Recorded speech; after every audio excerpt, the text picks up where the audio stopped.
Hello, everybody. Welcome back to another episode of Talking Money.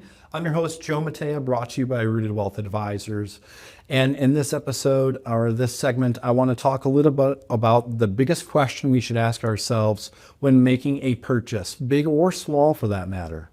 And that question is this a need or is this a want?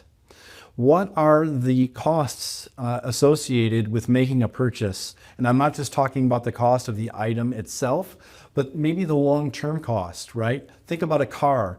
When we buy a car, we have the upfront cost of the vehicle, but what about maintenance every year? What about the cost of repairs if something should happen? How about a home? It's not just the price of the home or the monthly mortgage amount, but what about taxes and insurance? What about upkeep? Little things like furnace filters and gutter repair, et cetera, et cetera.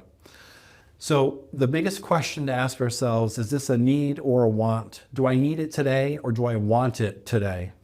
Our society has been led down this path of instant gratification. Maybe waiting a day or two or a week or a month to make a decision on a larger purchase is something that we should think about to really weigh out the pros and cons of buying now or waiting until later. You might come to find out you don't need it at all, or even want it for that matter. So is this a need or is this a want? That's the question we should be asking ourselves, really for almost any purchase that we're making. This has been another episode of Talking Money. I'm your host, Joe Matea, brought to you by Rooted Wealth Advisors, and to have a conversation about whether a purchase that you might be considering is a need or a want, let's have a conversation and talk about it. The number to do that is 866-766-8332. We'll see you on the next one.